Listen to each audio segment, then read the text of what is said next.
Ya, assalamualaikum warahmatullahi wabarakatuh. Waalaikumsalam warahmatullahi wabarakatuh. Alhamdulillah pada pagi menjelang siang hari ini kita masih diberi kesempatan untuk terakhir kali di semester yang pertama ini merupakan Jumat terakhir karena pada Senin yang akan datang kita akan menghadapi penilaian akhir semester.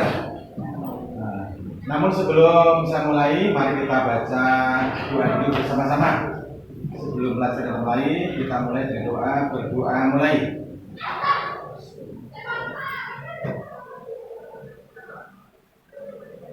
Berdoa selesai. Nah, karena hari ini merupakan minggu terakhir, hari terakhir, Jumat terakhir di semester yang pertama ini, Senin yang akan datang kita sudah melaksanakan kegiatan penilaian akhir semester. Untuk itu saya memberikan satu masukan, saran buat anak-anak bahwa sebaiknya mulai hari ini ke depan, satu minggu yang akan datang, kita mulai mengurangi interaksi kita dengan yang namanya HP, apalagi dengan namanya media sosial. Karena kita tahu bahwa semakin banyak kita itu membuka HP, berdekatan dengan HP, maka kita semakin enggan untuk membuka buku, semakin enggan untuk membaca buku. Dan kita tahu bahwa semua anak itu pasti ingin hasilnya nanti pada saat selesai itu hasilnya baik. Tidak ingin kita itu nilainya jeblok. Dan perlu kita tahu bersama bahwa nilai akhir semester ini nanti akan dimasukkan rapot.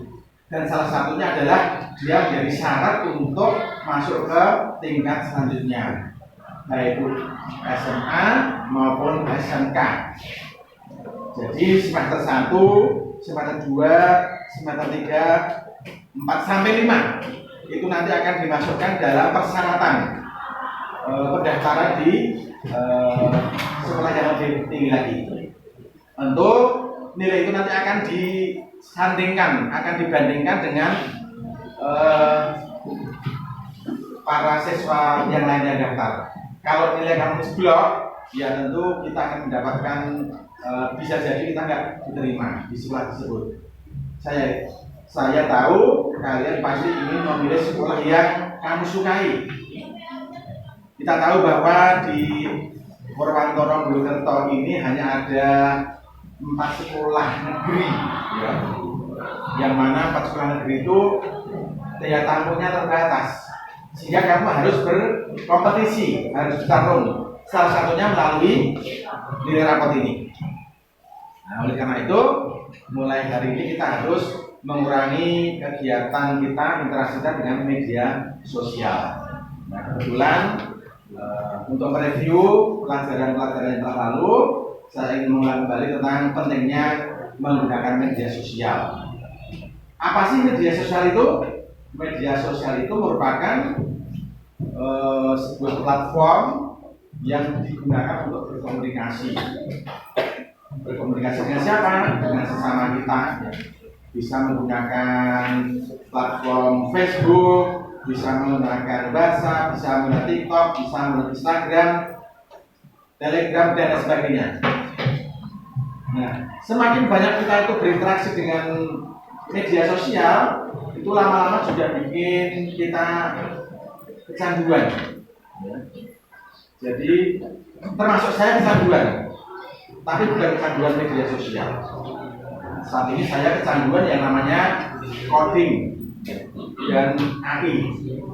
Setelah saya mengikuti kegiatan coding di Wonogiri, itu materinya menarik sekali. Alhamdulillah saya mulai mengembangkan mempelajari tentang coding ini.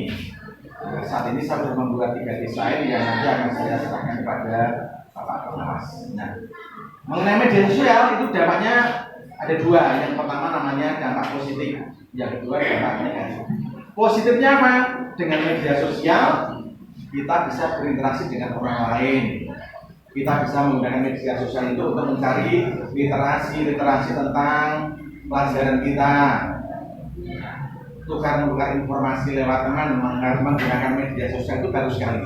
Namun kalau dampak negatifnya itu kayaknya cenderung lebih banyak sudah. Kasus terakhir kalian dengar yang namanya kasus Tumblr ya? Dengar nggak Tumblr? Ya, itu juga karena media sosial. Mbak Anita ini terlalu berlebihan mengekspos kejadian yang dialami di kereta api. Hanya sebuah Tumblr dia menjadi viral dan menyebabkan seseorang menjadi korban. Nah sekarang apa yang terjadi terbalik?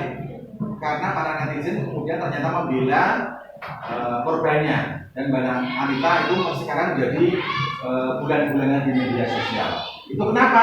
Karena Mbak Anita tidak hati-hati dalam menggunakan media sosial.